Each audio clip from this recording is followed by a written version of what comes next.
We're at Woody's Pub in Coquitlam, Province Sports Panel, talking Vancouver Canucks, all things Canucks, and trying to find some good news for this hockey team that is on the verge of sliding into oblivion. And they do have some good news, and that is the prospect pool that this management group has built up. Now, all teams have prospects, and so the question is, how good is this Canuck prospect pool relative to what's going on around the National Hockey League? I think relative to what they've had over the last decade, absolutely. Looks like it's a step in the right direction. And at the top of the list, and I think he clearly has separated himself now, Ed, is Elias Paterson, who, again, is doing things in the Swedish Elite League as a teenager that nobody has ever done. And when you hear the names that he has leapt over on that ladder, it's pretty unbelievable. Forsberg and Kent Nilsson and the Sedins, and on it goes. It certainly does give the fan base reason to get excited. You know, again, we're taping this on a day where he surpassed Kent Nilsson's record for scoring as an under-20 player in the Swedish Elite League. And when you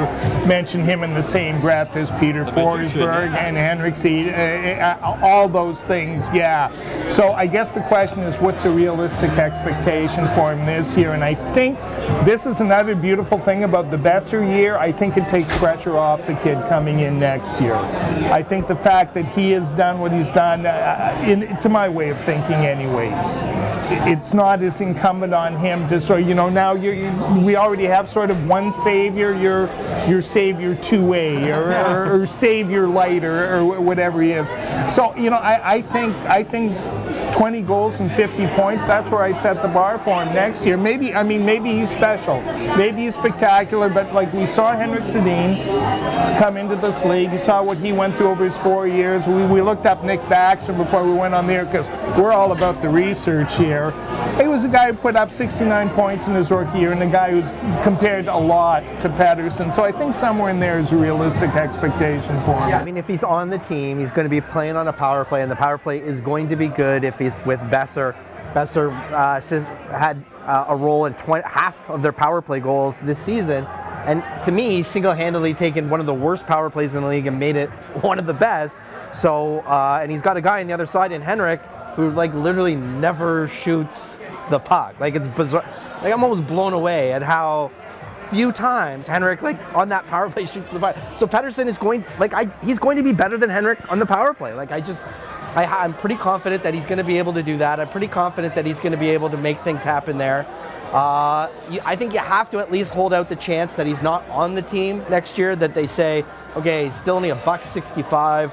Do we want him in the NHL right away, or do we want him kind of cutting his teeth a bit in the AHL and figuring things out beforehand? Because, like, are you going to want him on a fourth line, like building him up that way? Maybe if that fourth line is with Gaudette, I think I would have some time for something like that. And then giving him, maybe playing him 10, 11 minutes a game and then juicing him up on the power play, which is not, I mean, like, Virtanen didn't get the special teams treatment this year, but he did get brought along slowly. He got brought along as a guy who was playing 9, 10 minutes early in the season. A lot of us wondered, is this the right place for him? Is this where he's going to develop best this season? And I think overall, like, it's worked. Like, he is a better player now than he was at the beginning of the year. I will say that I've seen tons of Paterson highlights, but I haven't sat and watched full games, and highlights are just that, right? I mean, they're highlights for a reason, and they have been spectacular, and this guy looks all world, but it is on the big ice, and I do wonder about that transition. You know that defensemen in the NHL, best players in the world, are going to test him. You know, you brought up the Sedins and their transition early on. It was a slog, you know, in those first bunch of years, and I think that there's probably a cautionary tale there, and they had each other to lean on. You know, it's a big old world out there that he's going to have to experience for himself. And so, you know, when you hear the name Forsberg, I think some fans will say, well, he's doing Forsberg things in Sweden. He's coming to the NHL. He's going to do Forsberg things right away. And I think you have to be sure to sort of slow that roll. Well, it wouldn't be a Canucks prospect if there wasn't a yeah, but involved. And we were joking about it earlier.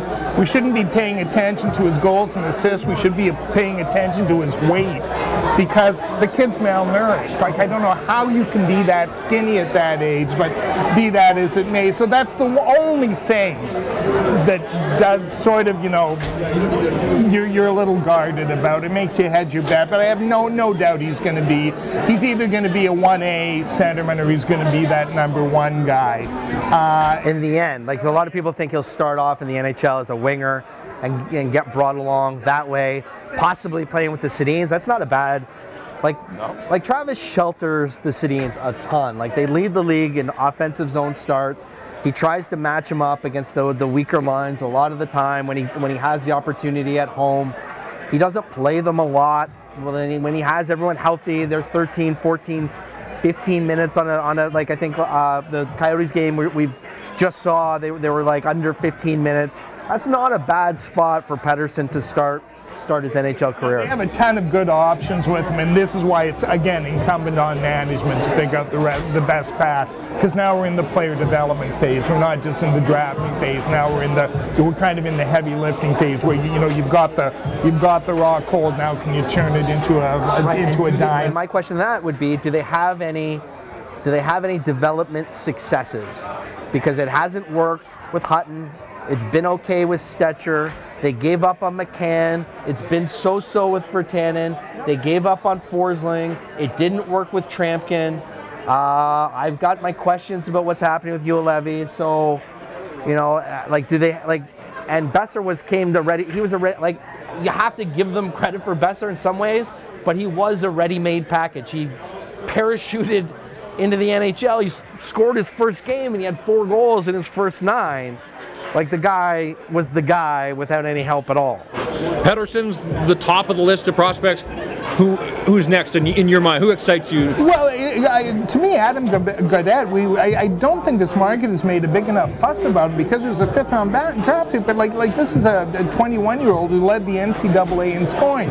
And just think if he was an unrestricted free agent, and just think if the Canucks signed him, the excitement there would be. But he's kind of, he's just gone along. I mean, he fills an organizational need. He's at center, but he can also play wing. He's got an NHL body. It seems like he's physically mature. I just saw the one game where he scored 3 goals in the Beanpot, which is, I think, what most people have seen from him.